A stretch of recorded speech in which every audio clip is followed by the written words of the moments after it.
মালিক বিন দিনার রাহমাতুল্লাহি আলাইহি একজন আল্লাহর ওলি ছিলেন। এই মালিক বিন দিনার রাহমাতুল্লাহি আলাইহি যখন মারা গেলেন, আরেক আল্লাহর ওলি স্বপ্নে দেখলেন মালিক বিন দিনার রাহমাতুল্লাহি আলাইহি জান্নাতের মধ্যে ঘোরাফেরা করতেছে। সুবহানাল্লাহ বলবেন না? এই মালিক বিন দিনার রাহমাতুল্লাহি আলাইহি মারা গেলেন। মারা যাওয়ার পর আরেক আল্লাহর ওলি স্বপ্নে দেখতেছেন যে মালিক বিন দিনার কি জান্নাতের মধ্যে ঘোরাফেরা করতেছে। এবার আল্লাহর ওলি ডাক দিয়ে বলতেছেন, ও আল্লাহর ওলি, আপনি কেন এই জান্নাতের মধ্যে ঘোরাফেরা করতেছেন? আপনার অবস্থানটা কি একটু বলেন। এবার মালিক বিন দিনার রাহমাতুল্লাহি আলাইহি ওই আল্লাহর ওলিকে ডাক দিয়ে বলতেছে, আল্লাহ ওয়ালাকে ডাক দিয়ে বলতেছে যে মালিক বিন দিনার রাহমাতুল্লাহি আলাইহি বলতেছে যে আল্লাহ তাআলা আমার আমলের কারণে আল্লাহ তাআলা জান্নাতে একটি বাড়ি আমার জন্য আল্লাহ তাআলা বরাদ্দ করে দিয়েছে। সুবহানাল্লাহ। জান্নাতের মধ্যে একটা বাড়ি আল্লাহ তাআলা কি করছেন? আমাকে বরাদ্দ করে দিয়েছেন।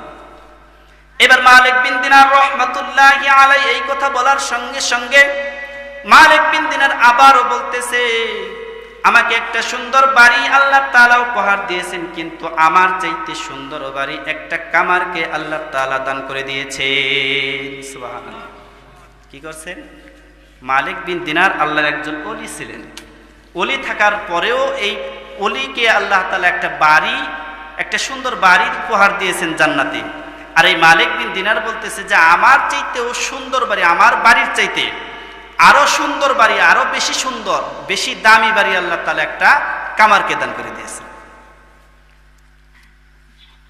এইবার স্বপ্ন ভেঙে গেল। ভেঙে যাওয়ার পর আল্লাহর ওই বান্দা ওই কামারের খোঁজ করতে করতে করতে করতে এক পর্যায়ে তার বাড়িতে চলে গেছে। বাড়িতে যাওয়ার পর তার সন্তানদেরকে জিজ্ঞাসা করলেন যে তোমার আব্বার কি এমন আমল ছিল যে মালিক বিন দিনারের চাইতেও সুন্দর বাড়ি আল্লাহ তাআলা জান্নাতে দান করেছেন? এমন কি আমল ছিল যে আমলের কারণে একজন কামার, সাধারণ একজন কামার, কামারের কাজ কি কাঁচি বানানো, দাও বানানো, এই কামারকে আল্লাহ তাআলা এই মালিক বিন দিনারের চাইতে সুন্দর একটা বাড়ি আল্লাহ তাআলা জান্নাত উপহার দিয়েছেন? কি এমন আমল ছিল? এবার ওই কামারের সন্তানরা বলতেছে, আমাদের আব্বার যে আমল ছিল এই আমল সম্পর্কে আমরা অবগত নই, এই আমল সম্পর্কে আমার মা হয়তো জানবেন, আমার মার কাছে জিজ্ঞাসা করুন। এবার ওই কামারের স্ত্রী ভেতর থেকে পর্দাশীল অবস্থায় এই কামারের স্ত্রী বলতেছে যে আমার স্বামীর তেমন কোনো আমল ছিল না, মাত্র দুইটা আমল ছিল। এই দুইটা আমলের কারণে আল্লাহ পাক রব্বুল আলামিন হয়তো আমার স্বামীকে ওই মালিক বিন দিনারের চাইতেও সুন্দর বাড়ি আল্লাহ তাআলা দান করে দিয়েছে।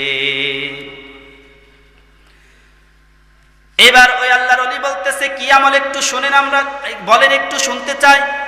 সঙ্গে সঙ্গে ওই মহিলা বলতেছে, আমার স্বামী যখন মসজিদের মাইকে আজান শুনতো, আজান শোনার সঙ্গে সঙ্গে তার হাতুড়িটা পেছনে রেখে দিত, যেই কাজ করতেছে ওই কাজ অবস্থায় ওখানে সমাপ্ত করত। যখন মসজিদে আজান দিছে সঙ্গে সঙ্গে পবিত্রতা অর্জন করে ওযু করে মসজিদের দিকে যাইতো, নামাজ শেষ করে এসে আবার কাজে লেগে পড়তো। এই একটা আমল, হয়তোবা এই আমলটাই আল্লাহর কাছে পছন্দ হয়ে গেছে। আর দ্বিতীয় আমল, আমার বাড়ির পাশেই মালিক বিন দিনারের বাড়ি ছিল।